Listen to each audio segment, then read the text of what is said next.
everyone, and welcome to another installment of TED Excellence, the show in which I find out the power of genitalia. And I come to you live from my Corona bunker on the moon with Dog Cat Fox, a Pepperjack, and all of you. Hello, everyone. Welcome again to Thursday, Territorial Thursday. Why not? Hope you are all doing well. I got a special one for you today, I think, maybe. I don't know. I'll talk about that in a minute. But first, who is joining me for this adventure into gynocentries something? Anyway, Ryan R., hello. Genty Maxi, hello. Check Your Logic, hello. Okie Native, hello. Zeke Weiss, hello. Birgid, Brigid, hello. Your boy Pat is in the chat. Hello. Funtime Bats. Hello. Swirl Blue. Hello. Somnamnul Nation. Hello. Hell Triangle. Hello. Keeverdam. Hello. Dragon Mage. Hello. Brittany Holland. Hello. And then the chat jumped because of course it did. Hi, M. Steve. Hello. Jago Dragon. Hello. Debate Fly. Hello. Tony Giff. Hello. Dina B. Hello. The Gay Rascal. Hello. Attack Alpaca. Hello. Robert Pincus. Hello. Mike Savage. Blarg. Lexi Mads. Hello. The Best Remy. Hello. Ost San. Hello. So what do we have today, guys? Well, I came across this one live on Lords of the Night on Tuesday with special guest in human form when I was sort of rattling off what my options were for this week. And then I went over and checked the TEDx page, and lo and behold, we had this gem of a title, Why We Need a Culture of Vaginas. How could I, as a toxic masculine male, resist such a siren call to intellectual challenge? I don't know. I don't know why we need a culture of vaginas. I suppose we'll find out.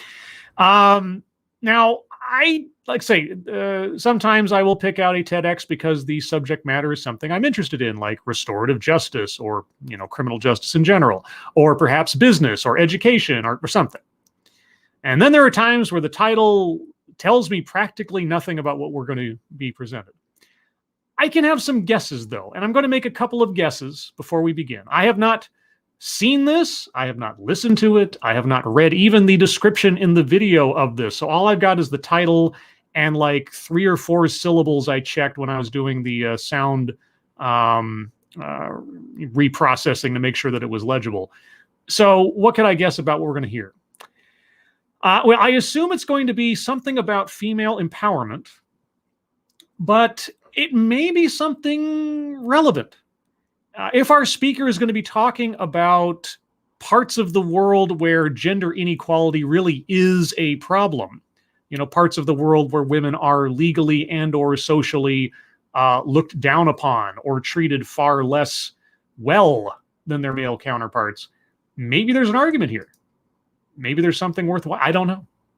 We'll find out. Before that, though, thank you, tall person. Hoy, y'all. Can't watch live. We'll watch in full later. Happy National Ice Cream Sundae Day. Sunday day. That's a national day I can get behind because I like ice cream sundaes. So everybody be sure to celebrate National Ice Cream Sundae Day by having a sundae today. Thank you, tall person. Now, as I said in the chat earlier, but in case you missed it, I spaced on it. I did not I did not put a poll on Twitter regarding the bingo card for today. So I've made an executive decision and I've chosen bingo card B. B as in beaver for no particular reason. And that is, it links in the description below if you need to get your bingo card out. We'll find out what we do when we go. This one clocks in at just over 15 minutes, so a regulation TEDx length. Hopefully the length will service the subject. I don't know how many other innuendos will be made as we proceed, but I'll do my best. Anyway, all that being said, I will start off with a few seconds for a sound test. You guys tell me if you can hear this, and then we will begin.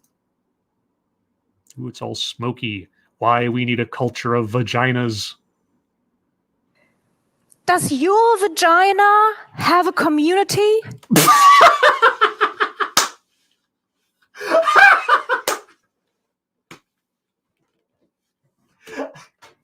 If it does, you might want to get some penicillin.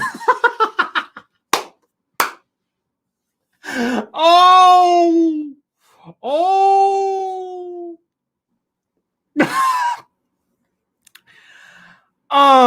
Thank you, Mr. Tickle Trunk, for the hiya, Dogcat Fox. Oh, Dogcat Fox, how are you doing? Wow. Wow. Dogcat Fox is doing well. Thank you, Mr. Tickle Trunk. And strangely enough, Mr. Tickle Trunk, once again, thank you so much. I love this already. I do too. I don't even know where we're going. But that was an amazing opening sentence. I tell you what, as far as provocation goes or being provocative, already this TEDx with the title and the opening line has got me all sorts of excited in places and things. Oh, yeah. And what was that? For those of you that just saw the Dogcat Fox, well, I'll give away the secret. Sean Uli, a longtime viewer, suggested that I start building a soundboard of wowie wow wows from other YouTube celebrities that I am friends with. And so I now have a building collection of different people and friends of mine who have graciously recorded themselves saying wowie wow wow. And if you recognize the voice, great. If you don't, oh well. But yeah. And so I've got 3 so far, and I've got at least 3 or 4 more on the way. Now, will I always use them when signifying dog, cat, fox? Not necessarily. But I thought it'd be fun, and it was a good idea. So if you see Sean Newley in the chat by any chance, be sure to tell him thank you for the wonderful idea. Okay. Does your vagina have a community? Oh, boy. Just please don't tell me it's about promiscuity. Because then, okay. No? Maybe she should. I love how the camera is like gradually zooming in on her like it's some old kung fu movie or something. Oh, wait, you don't have a vagina. No problem. The culture of vaginas is still something that you could profit from.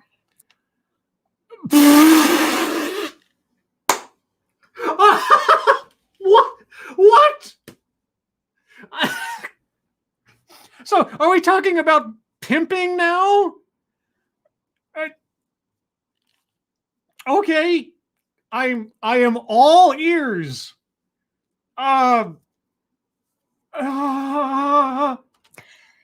If someone had told me a few years ago that today I would be publicly talking about a culture of vaginas, I would have been profoundly confused.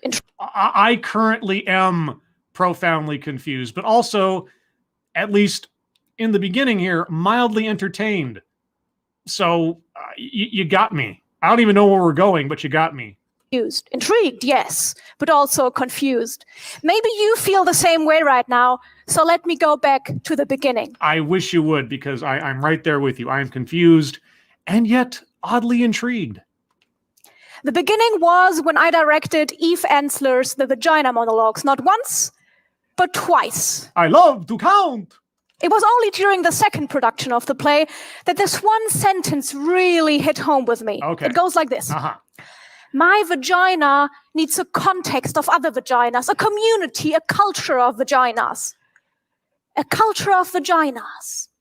It's one of those phrases that seems a bit weird at first, but it grows on you. Every time you hear it, it makes more sense. A culture that grows on you. Okay.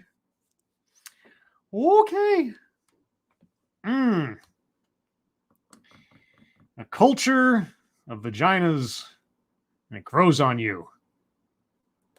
All right. So today, in the next 15 minutes or so, yes. I want to talk to you about the sense that I have made of it, answering 3 questions. Oh, 3 questions. That's a list. Oh, let's get to the bingo card. Let us get ourselves situated on the bingo card. We'll review it real quick, and then we'll go further. First off, free space, because of course there is. And then a list. We're about to get a list.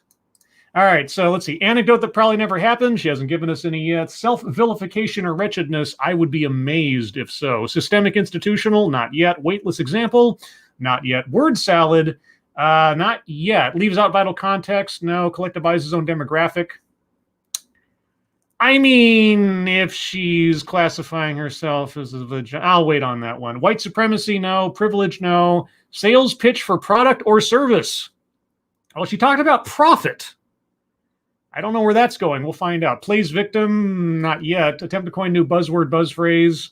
No. Wage gap, not yet. Patriarchy, I'd be surprised if we don't hear it. Feminism, if not directly, I'm sure in aggregate we'll get there. Mind reading assumes motives, not yet. Diversity, equity, and inclusion, not yet. Marginalize, marginalization, no. Make something about race, sex, etc. for no reason, not yet. Childhood or family anecdote, not yet. Contradicts own point or argument, don't know what it is yet. And benevolent condescension, no. Lastly, microaggressions, unconscious bias, not yet. All right, so we have a list and free space, and therefore we go on.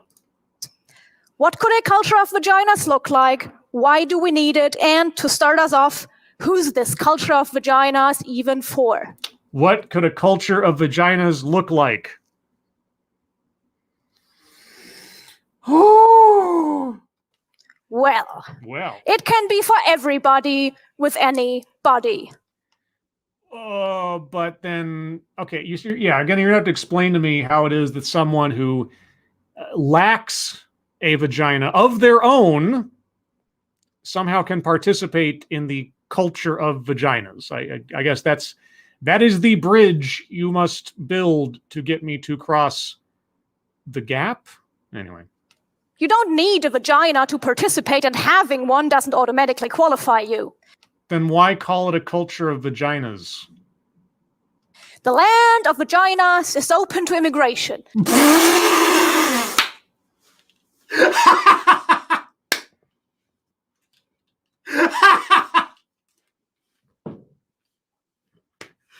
Okay, you know what? If nothing else, I don't know where we're going. But I tell you what, good, bad, or indifferent, kudos to her for making this hilarious. Okay? She obviously knows what she's doing, and credit to her for it, because it is hilarious. And much like you don't need to be American to enjoy good HBO series, you can be supportive of the culture of vaginas without citizenship. Okay. This has all been the pitch. So is there a point at which we're going to catch? What you do need is an unquivering belief in vaginas. Unquivering belief in vagina. Thank you, Mr. Tickle Trunk. Baby, my green card. Let me into that country. Oh, Lord. There is so much that is going to come out of this. So many like inside jokes. Oh, boy. In their beauty and power, in their right to remain whole and protected. Those are the membership rules, and they are non-negotiable. Okay. Vaginas are, and always will be, soft. They will never be hard. You need to understand this about vaginas. You know, I'm sorry for keep pausing. I just can't help myself. My fingers are crossed that unbeknownst to me, this was what I've always wanted to see, or, in a way wanted to do myself. And that is put on a TEDx that is an absolute piece of performance art that sounds like it might be legitimate because it's on a TEDx stage. I'm really hoping that's what this is. If you want to start understanding what a culture of vaginas could look like, and you need to understand that their softness does not make them powerless. We need to finally acknowledge that power can come in different forms, and that anything phallic is just one of its many shapes. This has got to be a joke. This has to be, super undercover covert ops joke on TEDx. For centuries on end, women have been forced to compete with men on terms dictated by the patriarchy. Oh, patriarchy! We are on the board with patriarchy. Oh boy, no ifs, ands, or buts about it. All right, patriarchy's on the board. Get that on your cards, guys. to enter competitions that are all about size, about who is the hardest and who can keep going the longest. These terms suck. This is a put on. This is if we aren't given some major clue by the end of this, I need to find a way to contact this lady and just ask. This was a put on, right? They suck for women, and I have a suspicion that they might also suck for a fair number of men. We need new terms. We need new rules. Yeah. And so today I've brought a suggestion for what these rules could look like. Okay. Now, many examples for the application of these rules resonate with my life. The life of the white, middle-class, university-educated, hetero, cis woman. Please tell me this is a put on. If you guys ever saw my fake TEDx talk that I created many moons ago and I put out on the channel, that I just sort of like came up with a phrase and then reverse engineered it and turned it into a TEDx talk.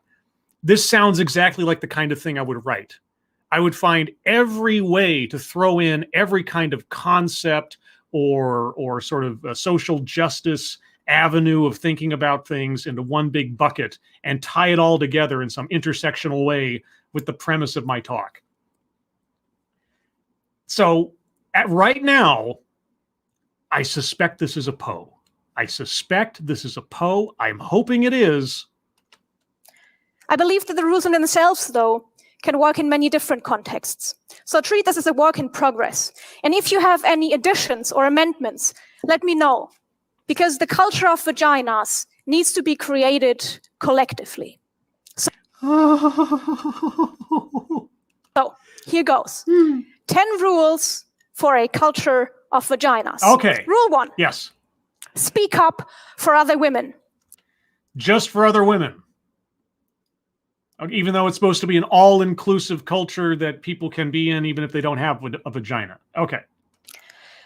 As women, we are constantly reminded to speak up for ourselves, and Yes. we all should, but it's hard when you're called bossy or bitchy when you do. It's hard when women are perceived as dominating conversations when they talk 50% of the time in a meeting. So yes, speak up for yourself, but also speak up for other women.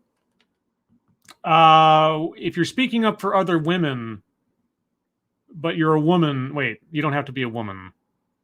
So are you just talking to women or are you also talking to men? Because I thought this whole thing was about inclusivity in a general sense. But if you're speaking up for women, other women, aren't you still speaking as a woman and taking up the conversation? And why would you want to take away the agency of another woman by implying that she is unable to speak up for and assert herself? You know how they introduced gender equality officers that sit in on job interviews to make sure that women aren't disqualified just because theoretically they could have a baby? It's not really in theory they could have a baby. Okay. Yes, I guess actually, no, I don't know about gender equality officers at job interviews. If that's their purpose for being there, then any female candidate for a job is under suspicion. I'm confused. Be each other's gender equality officers all the time. So always look out to see if they're theoretically capable of having a child? What? Rule number 2. Oh. Make it easier for other women. Just because they're women? Okay. Many men might be sympathetic to the causes of feminism, and a select few... Feminism is on the board. Oh my gosh. Didn't even have to get an aggregate. Patriarchy and feminism, both on the board. You might even join the fight. Mm-hmm. But we have to face this truth also. When it comes to relinquishing power, most men won't. Oh, yes, all men are evil, power-mongering assholes. Yes, give me the power. Ultimate power! We have to take it. And here's another truth to face. When it comes to relinquishing power, most women won't either. And that makes them slaves of the patriarchy all the same. Okay, so the attainment and possession of power and the, let's say, avarice to retain said power is not a gender-specific trait, you say. So women who achieve, cultivate, gain power, who do not relinquish it in any way, shape, or form, are as bad as men. Got it. So if you have the tiniest slice of power, share it with the next girl. The next girl. Because there are no powerless men. All women are powerless. Okay. And if you don't share your power, but you do have a vagina, you might as well have a penis. Is that what I'm getting from this? The patriarchy made it hard for you to get where you are. By making it hard for the next woman, you help keep the patriarchy intact. By making it easier for her, you help to smash it. If there really was a patriarchy, how would you have achieved any kind of power at all as a woman? I mean, let's say you're an executive of some sort in a company. Presumably, depending on the size of the company, of course, and the makeup of the workforce, you would be a superior in the company over some number of men in a patriarchy. So, okay. Thank you, Gay Rascal. Whichever way you turn it, it's the patriarchy. Yes. Yes. It is the easiest Rubik's Cube on the planet, right? No matter which way you turn every segment, you look at the side and it's like, oh, patriarchy. Never escape it. Even if you're a woman in power. So how does, I guess, if women who have power are obligated to share or relinquish said power, whereas men never relinquish power, aren't women always going to be undercutting themselves from achieving the same levels as men? You know? Or am I missing the math on something? I mean, I am an English major. I'm not a math major. Rule number 3. Find your pack. Are we playing Werewolf the Apocalypse? As soon as you start speaking up for other women, make it easier for other women, you will see who follows suit. Do they speak up for other women too? Do they make it easier for other women too? If they do, you might have found a member of your pack. We all need one because the lone wolf dies, but the pack survives. So yeah, the pack survives by preying on the weak. So what do you and your pack of female empowering, power sharing, voice giving, whatever, vagina adherents, what do you feed upon in that analogy? stick with the pack always, and the pack will stick with you. Rule number 4. Be kind. Be kind as a pack who alienates or exiles anyone who doesn't agree with you 100%. But also men are power-mongering monsters and need to be smashed as they represent the patriarchy. Okay? Kindness goes a long way.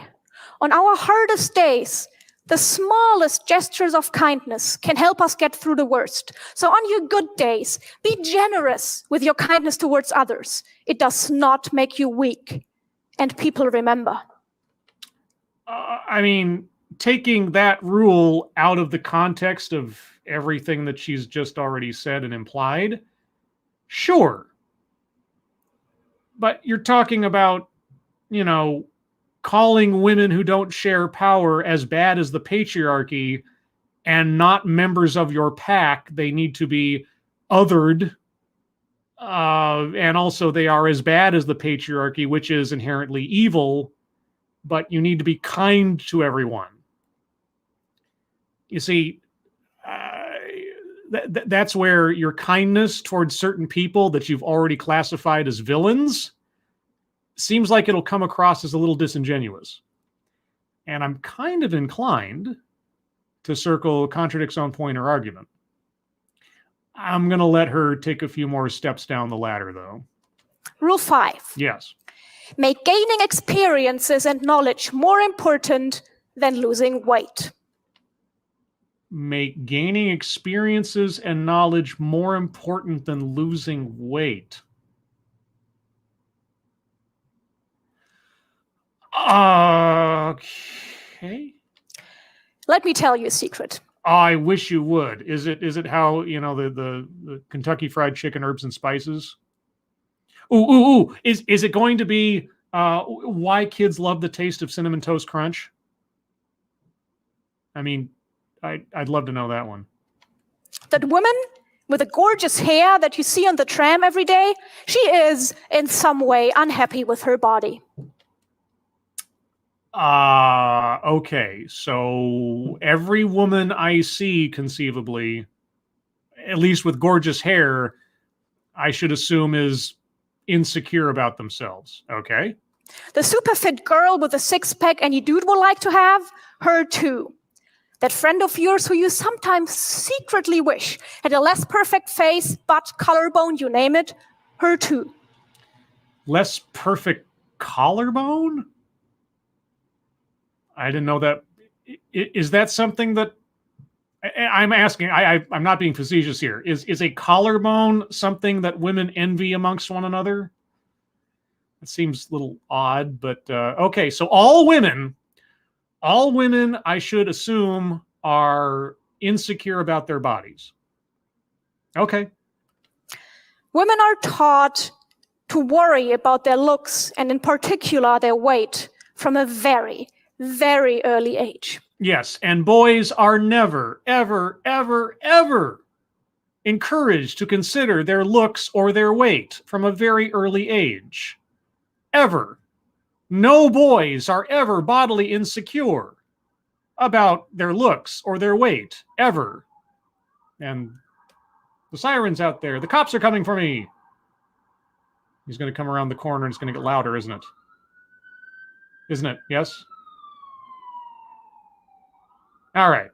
Right. So tell me more about how boys are just perpetually and inherently confident about how they look and their weight and everything. Small girls are complimented for being pretty and smiling sweetly and wearing neat dresses. Let's stop that right in its tracks. Don't compliment little girls. Don't tell little girls how pretty they are, how nice they are. Just stop it. Stop it. It's bad. It's really bad. You're doing them damage. Stop it. Let's start telling girls that they are smart. Yeah, because no one ever tells girls that they're smart, granted that they're doing something smart. And brave. Yeah, and no one tells little girls that they're being brave if they're doing something brave. And strong. And no one, okay, lather, rinse, and repeat. And instead of celebrating weight loss, let's cheer on each other for gaining experiences and knowledge and skills. I promise it will revolutionize our lives. Yeah, you know how you reward those things, generally speaking, in society? It's called certifications, diplomas, and so on. And those are earned, and those are at least a kind of tangible reflection of achieving such experiences and knowledge. Because otherwise, just walking down the street, I can't necessarily know what experiences someone has in their mind or what knowledge they possess.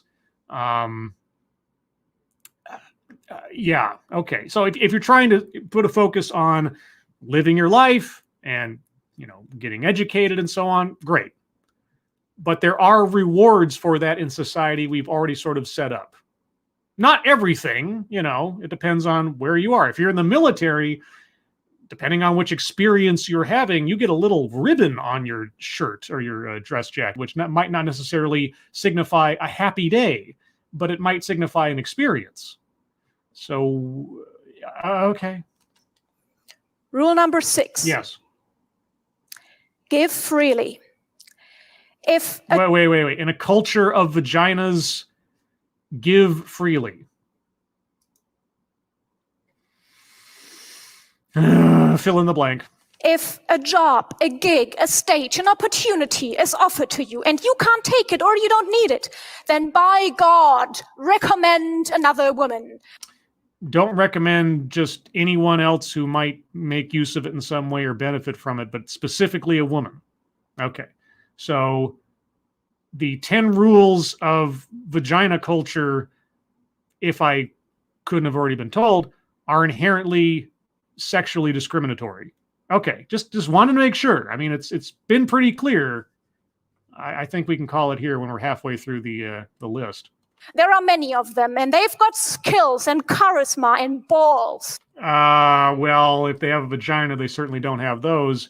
And they don't inherently have all of those things just because they're women either. It comes down to the individual. So, with that being the case, I'm going to circle collectivize's own demographic on the bingo card.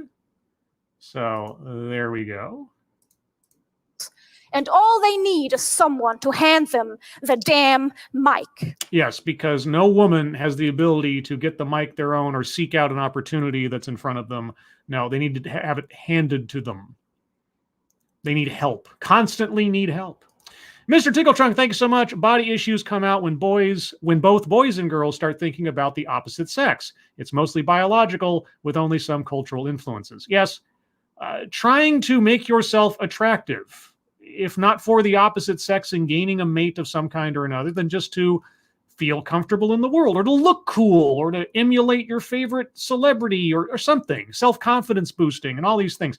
Yeah, all of this stuff only applies to women. Yeah, boys never worry about this. The clothes that they wear, the hairstyle that they get, their body shape, their fitness. No, no, no. Yeah. This is a human trait. This is a human endeavor. It's not a gendered endeavor. But thank you, Mr. Tickletrunk. Point taken. Trust that whatever you give another woman will find its way back to you in some way or another, which brings me straight to rule 7. Really? Because I've given... Why should it come back to me in one way or another?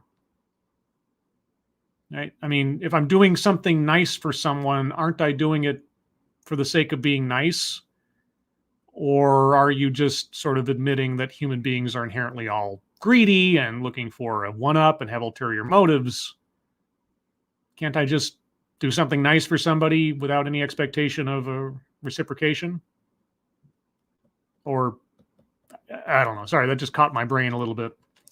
Take freely. Okay.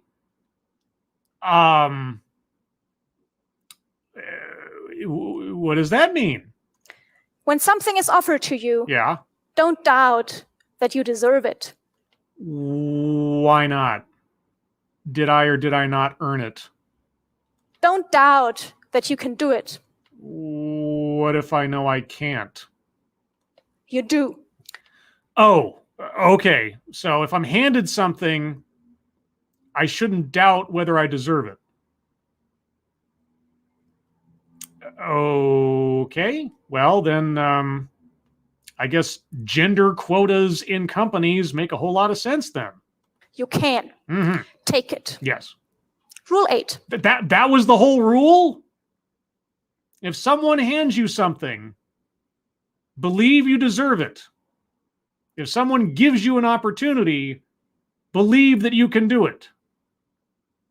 Now, don't get me wrong. I'm not trying to trounce on self-confidence or taking a risk or anything else, but I don't know if that leans as much into self-confidence as it does a little bit into arrogance or self-entitlement, depending on how you look at it. Let go of perfection. Let go of perfection. Okay, now this, as a standalone rule, might be worthwhile. If you wait for things to be perfect, you'll probably wait a lifetime. Yes. Rule number 9. Okay, again, taken standalone by itself, you're probably right, depending on what we're talking about. Let go of being the good girl. Okay, so be bossy and be the bitch and what do you mean? Laurie Penny, who's one of my feminist idols, really. Oh, Laurie Penny. Oh, dear Lord. I have not heard the name Laurie Penny since the olden days of Sargon videos and so on.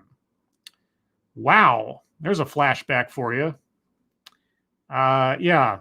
And there's a famous little piece of video, if I remember correctly, where she gets called out on a stage by someone else who either directly or indirectly she'd accused of wrongdoing and or something about compensation for a speaking gig or whatever. I forget the details. It's out there somewhere.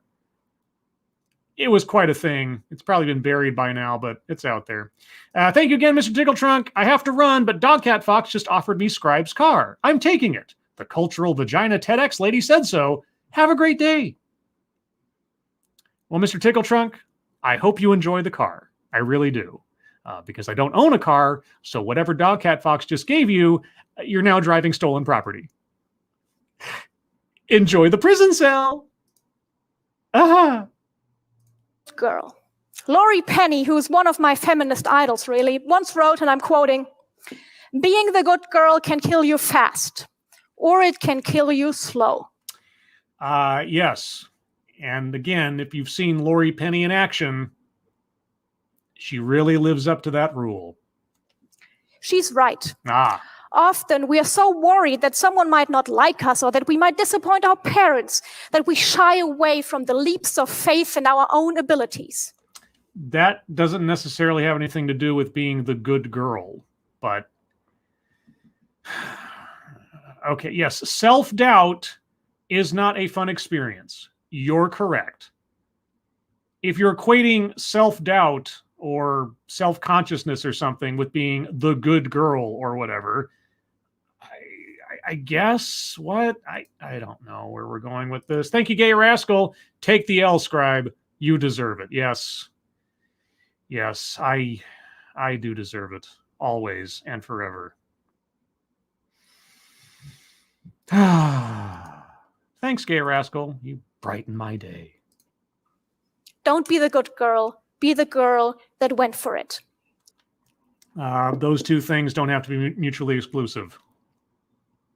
You're talking about self-confidence. You're not talking about good or bad.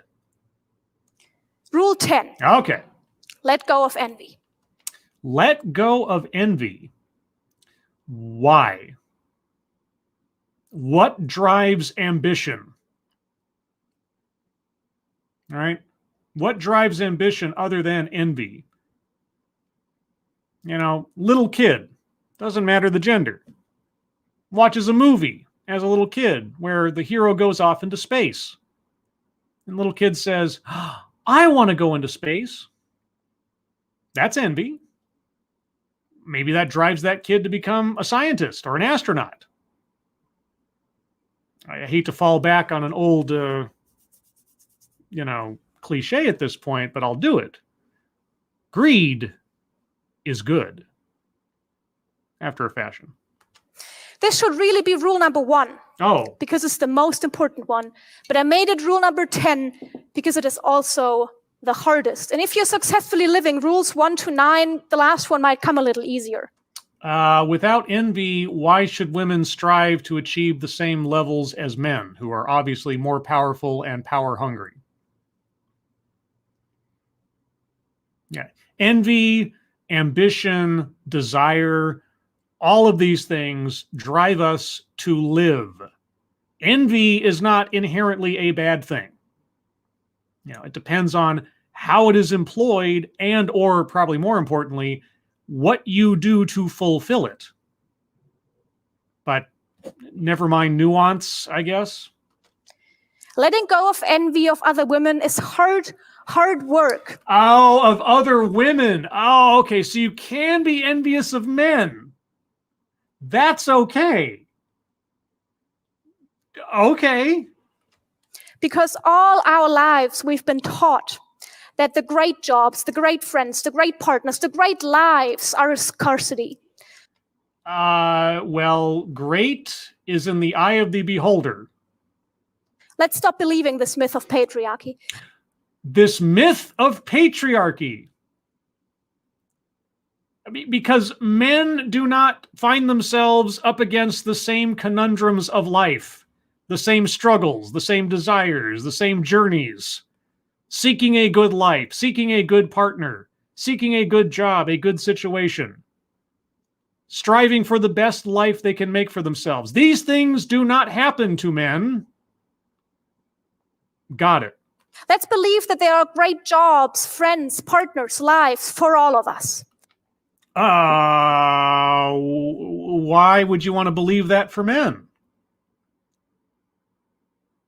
I mean, they get everything naturally, right? They don't have to work for it. They have no struggles. You know, who cares about envy when I've got everything already? Right? They hold on to all the power. They're never generous. They're not kind. Everybody? Are you sure?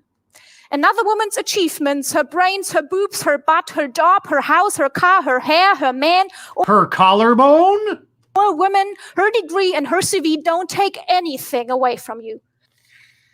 What if you're in competition with that woman for the same job?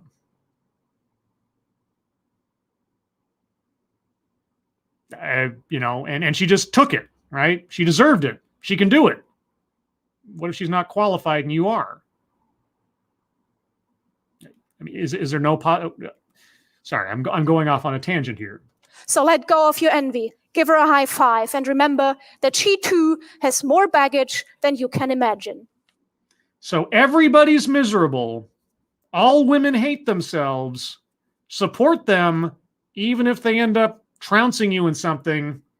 And by the way, stop worrying about your looks, even though everything you've been listing off for the most part about what women would be envious of another woman for deal with physical characteristics.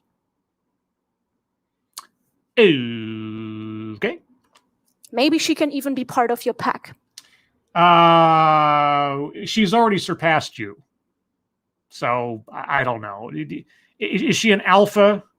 Are you always just going to have to be a beta? So here they are, my 10 rules for a culture of vaginas.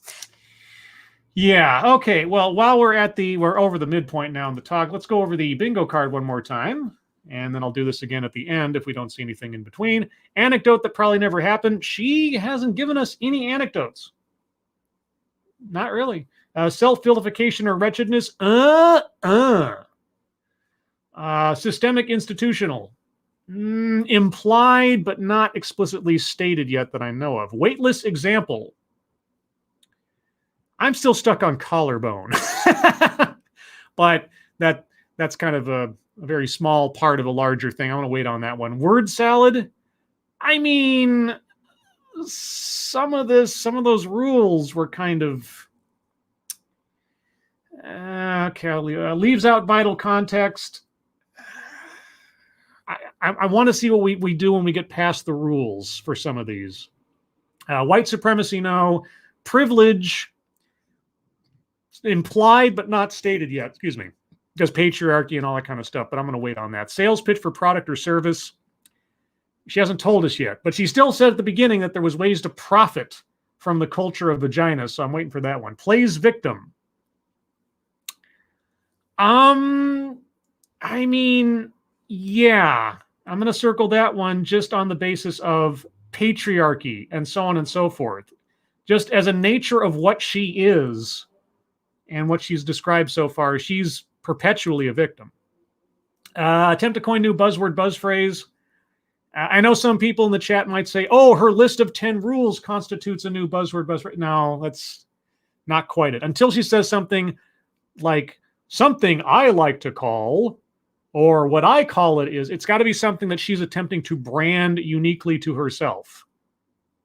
Or at the outset, you know, a phrase that I've never heard before, which has happened in the past. Wage gap. It's been implied. I'm going to circle that one because she's talked a lot about jobs and disparities and so on. And even if she doesn't say it explicitly, I'm pretty sure by the end of this, we'll have plenty in aggregate. Mind reading assumes motives. That everybody doesn't help women. That women are helpless and cannot help themselves, and so on. Yes, I'm circling that one. Diversity, equity, and inclusion. I'm going to wait for her to use one of the words at least, and we'll see. But she's also talked about packs and, discarding people and things. So marginalization, not explicitly yet, but, make something about race, sex, etc. for no reason. I don't think we've had a non sequitur in that regard yet. Childhood or family anecdote. She hinted at talking about her own life. She hasn't gotten there yet. Contradicts own point or argument. The be kind thing, when she was explicitly telling everyone to vilify and to exclude other people that didn't do the things she thought they should. Yeah. Benevolent condescension. Oh, yeah. Oh, yeah. Just if you didn't already know, don't say nice things to little girls. And microaggressions, unconscious bias. Not explicitly yet. The unconscious bias part, it's been implied. I'm going to give it a bit more space here and we'll see. So far on the card, I have circled collectivize his own demographic, a list, plays victim, free space, wage gap, patriarchy, feminism, mind reading assumes motives, contradicts own point or argument, and benevolent condescension. Keeverdam in the chat says, she mentioned being white. It's true. She talked about her being white and cis and everything else. It's not, I want to wait. Now, like I say, there'll be time for arguments later. But I want to give her a little bit more space here. We've got 4 more minutes or so. Or sorry, 6 more minutes, thereabouts, yes. So let's give it a minute. Speak up for other women. Make it easier for other women. Find your pack. Be kind. Make gaining experience is more important than losing weight. Give freely. Take freely. Let go of perfection, of being the good girl, and of envy. And a partridge in a pear tree. You might have realized that these rules, they're, basically everyday stuff. Yes, going through life and favoring people on the basis of their gender. Assuming both that they are weak and need help, but they are powerful and can take the reins. That they should be kind, but should also take things they don't necessarily deserve and exclude people they don't necessarily agree with. Yes, these are everyday things. Thanks for bringing me down. Rather than quotas or career networks. Whoa. Rather than quotas? What? Take things that you don't necessarily, are not necessarily qualified for, but just believe you deserve because of your gender? Okay. Or mentoring programs. Uh-huh. I don't doubt that these things can be helpful. But the culture of vaginas goes far, far beyond. And I'm saying this with confidence against the background of a PhD in cultural studies, because that is what culture is. A PhD in cultural studies. Why am I not surprised? The discourses and practices that are deeply ingrained into the structures of our lives. It's in every book, TV show, and podcast. It's in every meme, every joke, every post on Instagram. It's in every comment about someone else's body or choice or life. You are very insecure about your own body. I'm just going to throw that out there because obviously I've already been told that if I see a woman of any particular kind, I must assume she's insecure about her body. And the cops are coming again. Oh, sing me the song of your people. As you turn them off. Okay. I lost track of where I was going. Oh, well. That we allow to be made without pointing out that someone else's body or choice or life is only that someone else's fucking business. Okay. It's not usual that I hear swearing on a TEDx. And the sirens distracted me, so I'm going to back up a few seconds. Let's hear that again. PhD in cultural studies, because that is what culture is. The discourses and practices that are deeply ingrained into the structures of our lives.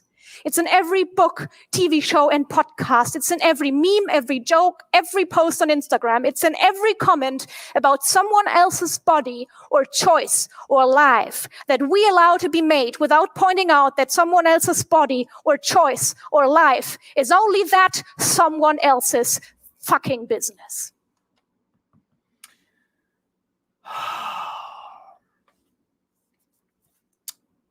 Okay.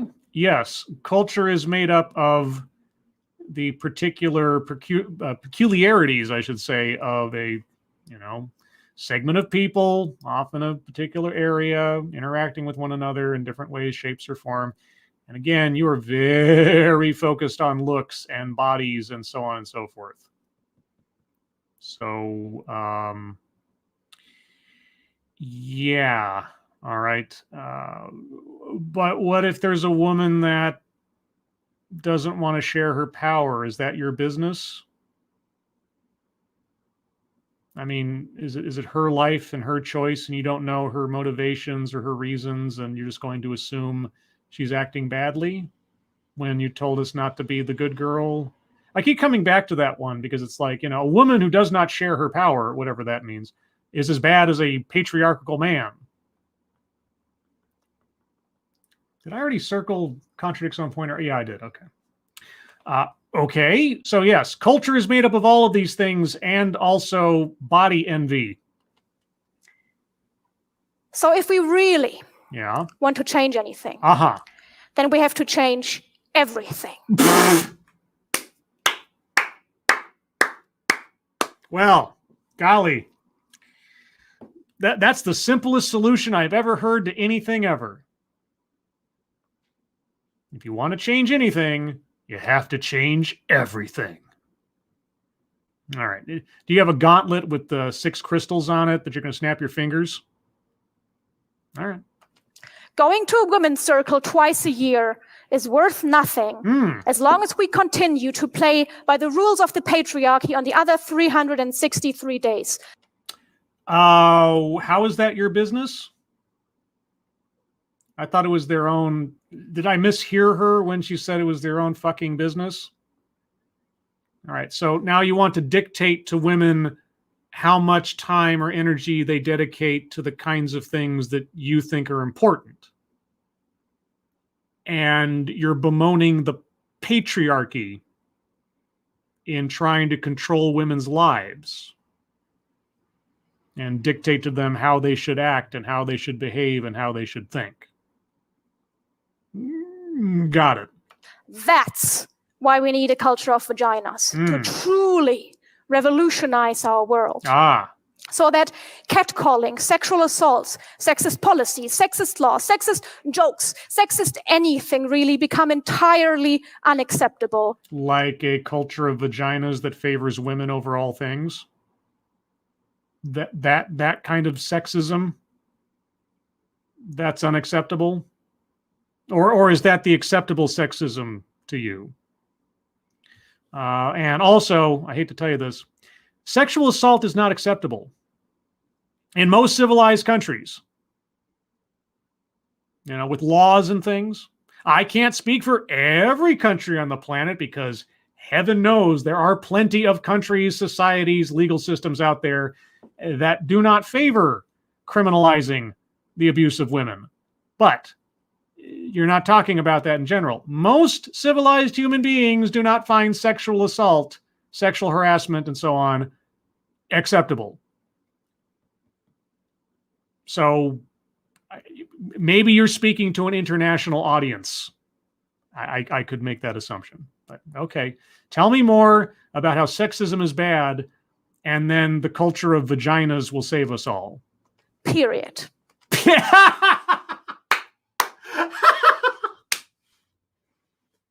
I could have timed that better if I'd written it. Oh, man. So that paid and unpaid work are distributed equally, and so that nothing, no challenge, not even a global pandemic, results in a return to outdated gender roles. Okay, and you're going to drive the creation of this utopia by favoring women over the other gender. Right. So that women can run companies and countries without anyone commenting on their clothes. Okay, so you want to limit free speech and criticism in your cultural vagina utopia. Got it.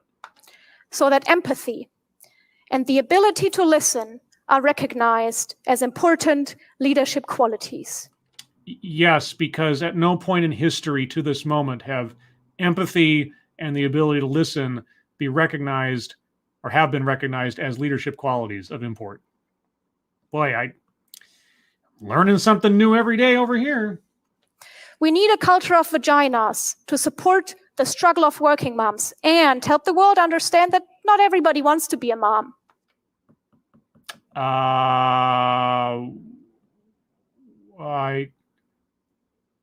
And maybe that's a cultural thing outside of myself, but I don't assume every woman wants to be a mother. But maybe that's just me. Yeah, and working moms, again, not knowing who her audience is here necessarily.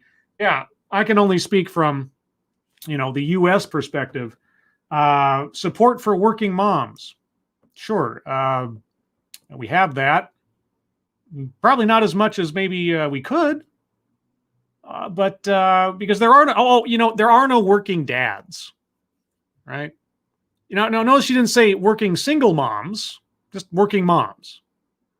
And then she's trying to eschew gender roles as though working moms have a problem that supersedes anything that a working dad could possibly experience. Okay. We need a culture of vaginas so that every girl and every woman can go to school, read and write, drive a car, have a bank account. Just because that's a given for you and me doesn't mean it's an issue solved. Okay, now on an international basis, I agree with her. Again, if we're talking about countries where the laws specifically forbid women from having some of those opportunities, or the culture, punishes anyone who would seek such opportunities, yes, on that score, I agree. There are a lot of places in this world that could do with a second wave form of feminist revolution, if not a first wave. At least the first two. Let's say the first two. If we're going to be counting about things, go the first two. That's a decent thing to be pushing for worldwide, let's just say, in general. Okay, I find pieces of agreement with her here and there. We need a culture of vaginas to fight for the rights of every woman everywhere, no matter the color of their skin, her sexual orientation, her job, her marital status, the size of her clothing, the size of her boobs, the number of her boobs, or chromosomes, or the number of her boobs. I suddenly had an image from Total Recall. Those of you that know, you know. Yes, again, if there was a magic wand moment to be had, and you could effectively make legal equality for women around the world, this is something I would support. Yes. Okay, you got me again. That's not what you've been promoting so far, but you got me again. Any other category ever made. No one can do all of that on their own. And not every fight has to be your fight. Within the culture of vaginas, we acknowledge all the fights of feminism. Okay, except for the woman who achieves power but does not relinquish it or share it to your satisfaction. I know I keep coming back to that one, but it was just sort of like a woman in power who does not immediately give it up suddenly transmogrifies into a patriarchal man. That whole process is still stuck in my head. The culture of vaginas is a network of feminism. It is global and all-encompassing. It is also local. We mean it's global and all-encompassing, but it's also local. I think you went in reverse order there a little bit. And private. Private? Well, it doesn't sound private. You just said that if a woman only goes off to women's camp 2 days out of the year, that's not enough to destroy the patriarchy.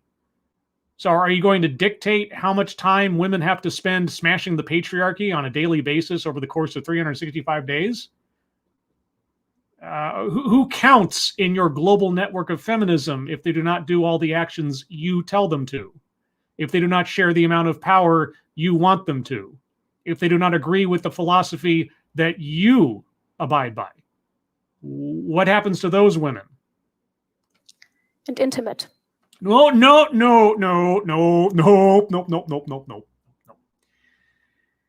People's intimate lives, short of breaking the law or something, are their business. Weren't you just telling us a few minutes ago how all these elements of someone's life aren't anybody's business? But now your network of feminism has to go as deep as intimate parts of their lives? And at this point, I want to return to the very first question that I asked you. Okay. Does your vagina have a community? Okay.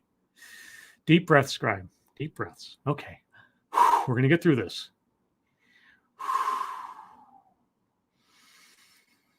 If it does, you really should get that checked out. No? Maybe she needs one.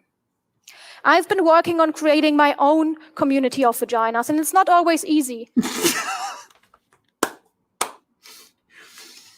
How? What do you use as bait to attract other vaginas? By what process do you cultivate your community of vaginas? I'd love to know. Please describe to me the intimate details of your networking vagina skills. But it's a wonderful place to live and work and breathe. Yeah. Okay. Hold off, Scribe. Hold off. Breathing, community of vagina. Okay. Stop myself. I know some amazing women, and what they have done for me is nothing short of incredible. They've done for you. Okay, so there is an ulterior motive to collecting around yourself a community of vaginas. Just want to make sure I understand that. There's Sissy, for example, who during the last 2 months of my PhD took so much other work off of my shoulders that she had hardly time to eat and sleep herself, and who never once made me feel bad for it, but asked if I needed anything. Wait, someone did your work for you? Oh, it's that whole take freely thing, right? Yeah, okay. So someone offers you something, whether you deserve it or not, and you just take it. So like someone doing your work for you. Are you talking about work that was contributing to your PhD? So and again, maybe I misunderstood, but then is your PhD in some percentage actually belong to Sissy? Because that's what it sounds like you're saying. Food, coffee, a hug, a banana, or simply a meme to brighten my long days. A banana? Oh, Lord. There are Anne and Nadine, who've picked me up after more heartbreaks than I can count, and who, each in their own way, have helped me understand that I was never too much and always enough and perfectly lovable.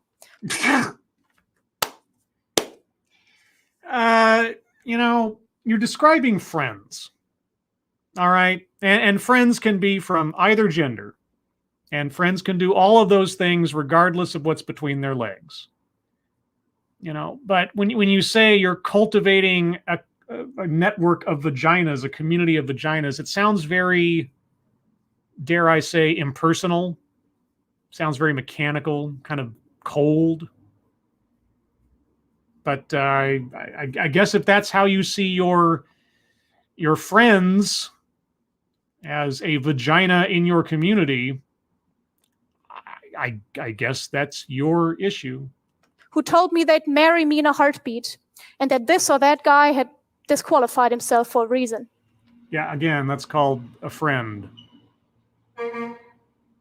Thank you, trucker honking your horn, if you heard that. Okay. Of course, they were right. Oh, of course they were right. Yeah, no. The problem isn't with you. Oh, no. No, you're practically perfect in every way. You know, Mary Poppins gets out her little tape measure and, oh, well, gosh, there you are. Every relationship you've been in, oh, man, you're awesome. That guy is dumb. Any complaint he might have about your attitude towards men or life or relationships is obviously flawed because he's obviously part of the patriarchy. You're gorgeous. There's the rest of the Gimlets and the Wonder Women. And then there's Christine. What? Gimlets and Wonder Women? What? Who's 20 years older and wiser than me, and who, when I sent her a very low-key message about maybe needing some advice about going freelance, told me to meet her at the park in half an hour. And when I was sitting in that park, crying. Because you're a strong, powerful woman who doesn't need no man? You were crying? Oh, you were crying in gratitude, right? Because I was so afraid of failing. She encouraged me and built me up. And no man could have done this. Only your vaginal network font could have done this. When I went home afterwards, I was still afraid. But I had understood that facing fears of failure leads you towards where you want to go most. You just need to dare go there. So, as a grown adult, you suddenly understood that fear of failure and self-doubt can lead you to the very thing you're fearing. You know, I kind of learned that lesson in like an ABC after-school special when I was 6. So, what kind of life were you leading up to that point where you were a grown adult? These women hold me up. Why do they need to? I mean, admittedly, no man is an island. Sorry. No one is an island. But, I mean, what do you think about, I don't know, personal independence? You know, self-supporting. You know, could you thrive and exist and achieve without leaning on others all the time? You know, if you need to be held up all the time, is that really healthy for the support system? They are my pack, my tribe. No. They sound like your servants. Save for the older woman, I suppose, giving out advice. But anyway. My sisters. Uh-huh. I love them with all my heart, and they make my life so beautiful. Uh-huh. Together, we can change the world. No. It's not together. They're holding you up. What did you do for them? What did you do for them? Why aren't you telling us about the reciprocation you've provided, these support systems that you've told us about? What did you do for Sissy? What did you do for, I suddenly forget everybody else's name, the other women? What have you done for them? How have you shared your power and your good fortune with them in return for them putting their lives aside to support you? It's funny you haven't said anything about that, unless I missed it. And maybe you want to join, now that you know what the culture of vaginas could look like. No, when it sounds like you're creating small little tribes of matriarchal hierarchy dictatorships that have to bow to your whim or else you're not part of the pack. No. Thanks. I hope you're less confused now than you were 15 minutes ago. It's a mini sort of degreed thing. I hope that you can't wait to get out of here and put the new rules into action. They all seem pretty sexist. Now, I'd love to give you a by-then date. You know, the same way politicians say, we'll reach zero emissions by 2030. Domo arigato, Mr. Roboto. Domo, domo, domo, domo.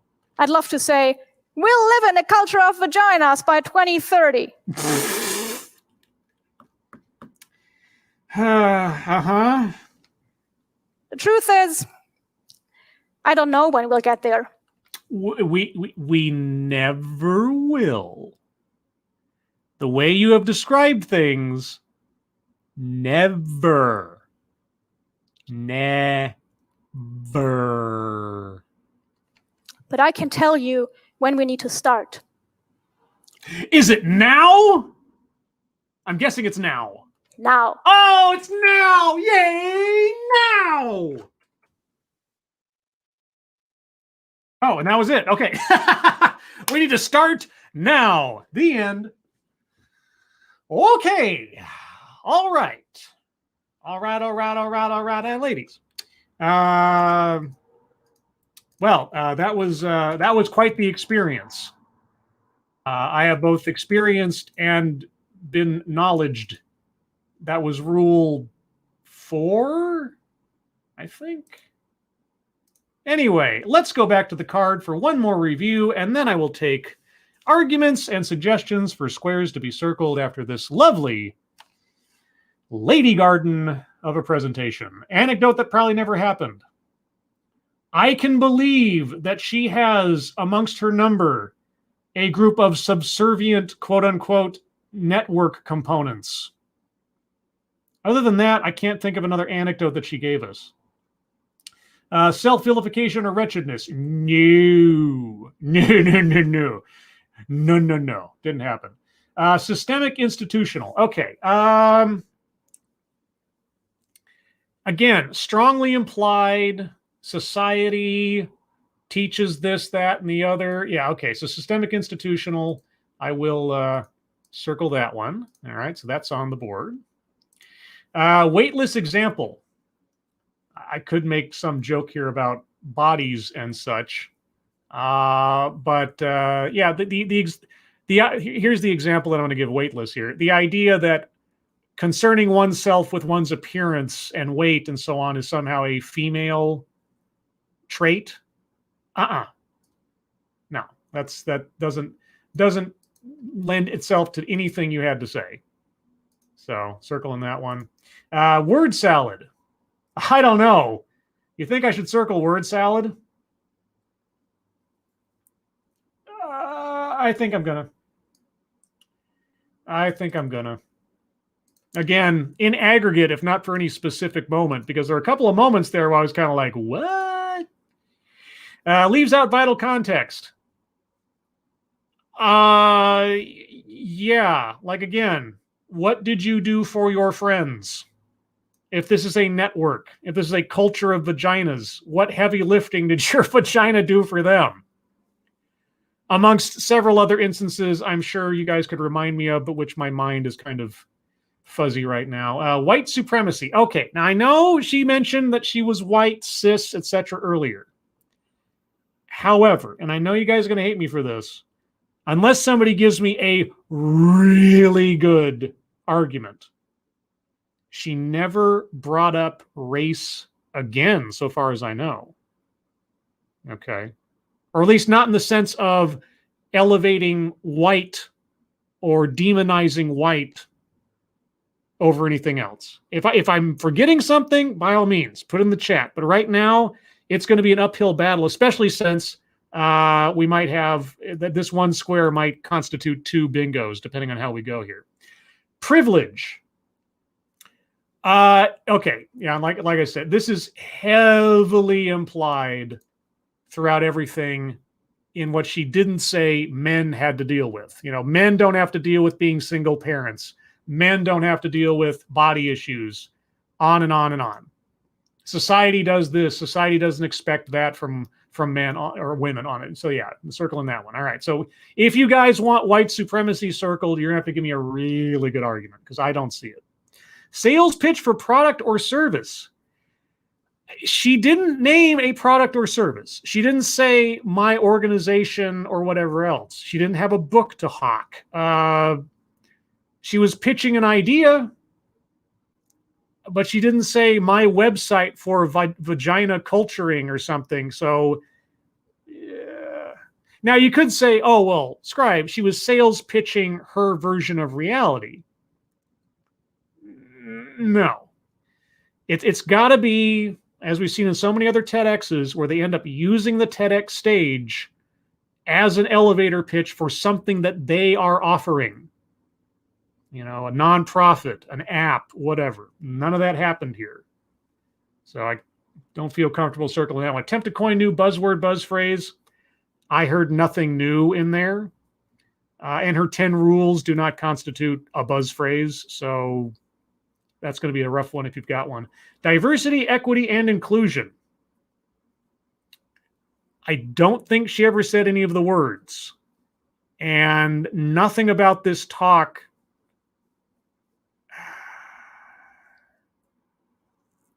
What was the name of the person who was the gender? Oh, she said gender equality officer, or was it gender equity? Oh, I might need someone to get me on that one. Okay. So yeah, let's see. Marginalization. Well, I mean, sort of. She was talking about women being marginalized in general from things, right? Being prevented from going places and doing things and so on. And again, that's not necessarily a judgment call in the sense of whether she was right or wrong, because she did bring up things like other countries and places in the world and so on. And so, yeah, that works for me. Let's see. Make something about race, sex, etc. for no reason. All right. I mean, there was a reason behind everything. I didn't hear any non sequiturs that really stood out to me. So if you've got one, let me know. Childhood or family anecdote. I am amazed that she didn't bring up her childhood or a family member. She didn't talk about, her talking about her friends doesn't count. And she did bring up people talking to girls, but she was not referencing herself. So unless I really missed something somewhere, and she sort of teased that she was going to be talking about her own life, she never got there and never gave us an anecdote, at least. And microaggressions, unconscious bias.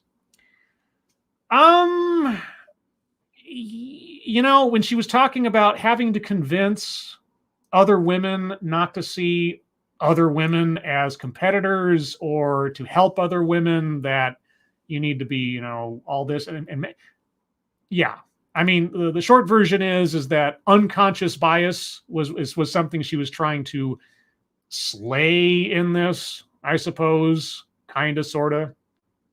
And so consequently, if you can believe it. Bingo. What? Of course! We have our first bingo. Might not be the last, but that is my review. And now I will go to the chat. If you guys have squares that you think should be circled, I will need good arguments. I may ask for a straw poll, depending, as we've seen. So put your pitches or your arguments into the chat now. I'll give you a couple of minutes if you don't already have them prepared. Be sure to tag me in your comments so I can tell it apart from other things a little more easily. But other than that, check your logic. Speaking of white supremacy, I'm disappointed you didn't mention Rosa Parks, Ruby Bridges, Emmett Till, or Brown v. versus Board of Education, given the thumbnail pun. Well, the thumbnail pun was my... Wait, you're upset she didn't bring up things in relation to the thumbnail I made up? Okay. So, yeah. I like, you know how I came up with that whole thumbnail thing? I was trying to find, obviously, given the subject or the title of the talk, I was trying to come up with something funny. And I was like, okay, what are some slang words for vaginas? Because there's probably some out there that I'm not aware of. And I went down this long list because you can find everything on the internet. It was like, what's slang for vagina? And I come with stuff, and I was like, nothing. I try to think, okay, does this rhyme with something? Can I come up with a pun for this? And I was like, okay, the most benign thing I could put on a thumbnail that doesn't inherently come across as evil or censored or something would probably be the word beaver. And I was like, okay, what do you call like a group of beavers, right? A culture of vaginas. What's a group of beavers? And a beaver is just called a colony. It doesn't have an interesting name like a murder of crows, or an unkindness of ravens or something. It's just a colony. And I was like, oh, so I could call it colony of beavers. And then I was like, no, wait. And then it occurred to me, leave it to beaver. Anyway, that was my thought process. Let's see. Ham and Beans, she was German. How would you expect her to know those things? Germans watch American television. Occasionally. It's possible. Jago Dragon, thanks so much. Build a vaginal culture of, by, and for your fellow sisters. Yeah. Network only women. Women. And all women need help, especially me, who does not reciprocate and help because I need it. They don't.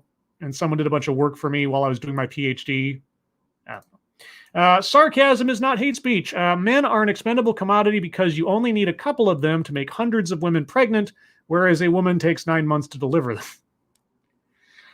I mean, that's always been kind of the notion when it comes, men going off to war, protecting the women and children, that kind of stuff. There's sort of a biological, instinctual, genetic imperative around protecting those who can actually push the species forward in some way, shape, or form, whether it's humans or otherwise. So yeah, that's part of it. Men are disposable, as we've seen in society throughout history. Let's see. Kiever Dam, Scribe Light is a vaginal wall called a beaver dam.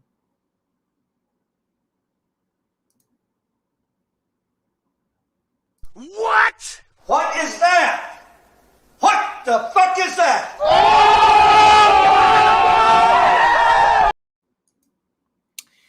I need to come up with a little video clip for like a terrible pun. I really do. But in absence of that, there you go. And no, that does not make this a WTF presentation. That was just for Kiever Dam. Let's see. Some emulation. She referred to her friends as her sisters, thus family anecdote. Oh, Lord.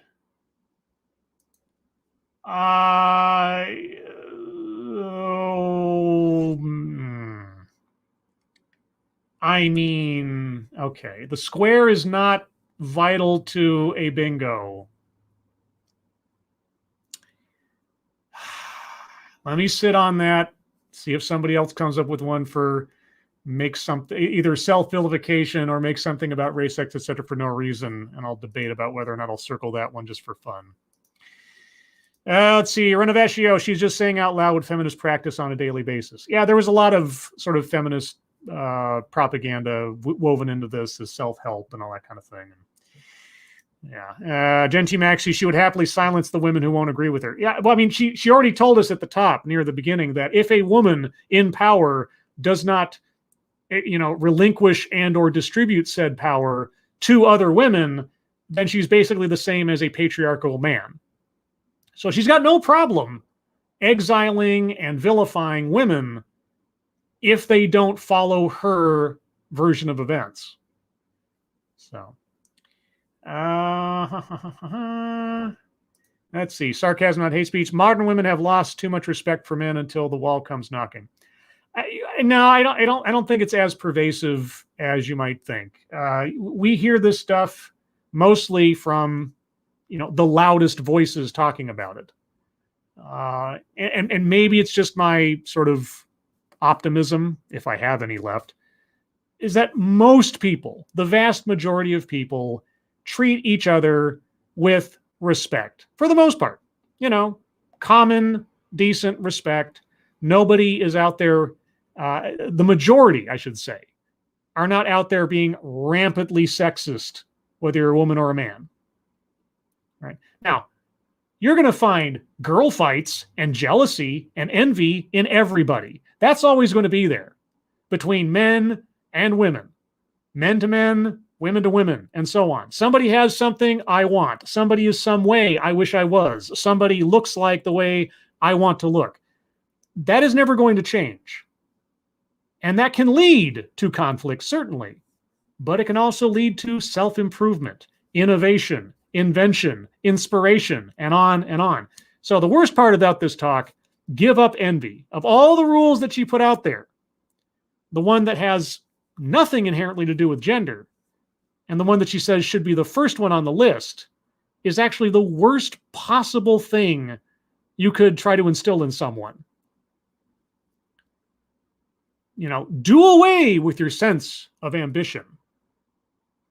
I mean, anyway, I'll give a couple more minutes here. If I don't see any other good arguments for squares to be circled, we'll wrap this up. Lexi Mad says, men love having a good girl fight. I mean, you know, is it foxy boxing? Then maybe. I don't actually like seeing people physically fight unless it's like, you know, organized or regimented or something. Generally speaking, you know, there are moments, you know, like things where self-defense kind of thing. It's kind of an owning kind of deal or a karmic kind of deal, and maybe. Genti Maxi, other women tend to tank women like this. It takes time to do, but we do. Women don't want to work with or under bitches like that. As a woman with very few fellow women friends for a reason. I say everybody's different. And I don't take this one speaker at her word about how people operate or how everybody is. I was definitely sensing a whole lot of personal bitterness coming out through several of the things she was talking about. But it really was her description of her relationship with her network nodes that kind of drove it home to me. How she sees other people in relation to herself, how she sees her pack as supporting her, and at no point did she even dare to mention what she did in return for all of these people that were just volunteering to help her and carry her weight. So anyway, guys, I don't see any other arguments for squares to be circled. For the sake of just fun and the whole sisters thing, however, I will circle childhood or family anecdote just to complete our rendition for today. So everyone, thank you so much for joining me for this one. We got a bingo out of it. A hard one bingo, I think. A hard one for a talk on vaginas. If you'd like to hear more from me or Satsu 2 Cents, you can find the two of us tonight on this channel, my channel, at 6 p.m. Pacific, 9 p.m. Eastern for The Lords of the Night, where Satsu and I will talk about the news of the day, news stories you submit, what we've been up to on the internet, and then your questions and comments. Everyone, thank you. Thank you again for joining me. Thank you so much for your participation. Moderators, thank you for keeping an eye on things. Even though everyone here is so well behaved, you have very little to do. Everyone who donated, thank you. Thank you so much for your generosity. I really do appreciate it. Hope you all have a good rest of your Thursday. I hope you are all safe and well. If you are not well, please get well soon. And I'll see you on the next one. Take care, everybody. Bye-bye.